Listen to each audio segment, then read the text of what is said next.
Breaking news গো বন্ধুরা, বাংলাদেশের পর এবার পাকিস্তানও বয়কট করলো টি-20 বিশ্বকাপ। আগে হ্যাঁ, ঠিকই শুনছো তোমরা, যেমনটা তোমাদেরকে কালকে জানিয়েছিলাম যে ওরা বলেছে আমাদের গভর্নমেন্ট খালি একবার বলুক তারপরেই আমরা আমাদের ফাইনাল ডিসিশন জানিয়ে দেবো। আর আজকে তারা তাদের ফাইনাল ডিসিশন জানিয়ে দিয়েছে ভাই, স্কোয়াড অ্যানাউন্স করে দিয়েছে। মানে সত্যি নিজেদের ইন্টারন্যাশনাল বেইজ্জতি কিভাবে করতে হয় না সেটা পাকিস্তানকে দেখে শিখতে হবে।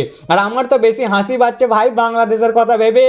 ওরা কিনা এদের ভরসায় বসেছিল যে আমরা না খেললে আমাদের বড় ভাই পাকিস্তানও খেলবে না, কোন নাও স্কোয়াড অ্যানাউন্স করে দিল। আসলে ওরা কি ভেবেছিল যে বাংলাদেশের এই কন্ট্রোভার্সিতে না হালকা গা ভাসিয়ে দেবো, দিয়ে ভাই আইসিসির কাছে বেশ ভালো রকম একটু ফায়দা লুটবো, বুঝেছো তো। এইবার আইসিসি এই কথা যেই শুনেছে অমনি ওদেরকে ক্লিয়ার জানিয়ে দিয়েছে যে যদি তোরা এরকম কিছু ভেবেছিস করবো বলে, তাহলে তোদেরকে না ফাটা আঁকড়ো দেখাবো এর পরের বারে এশিয়া কাপে এলে। কোনো প্লেয়ারকে পাঠাবো না পিএসএলে, ঠিক আছে।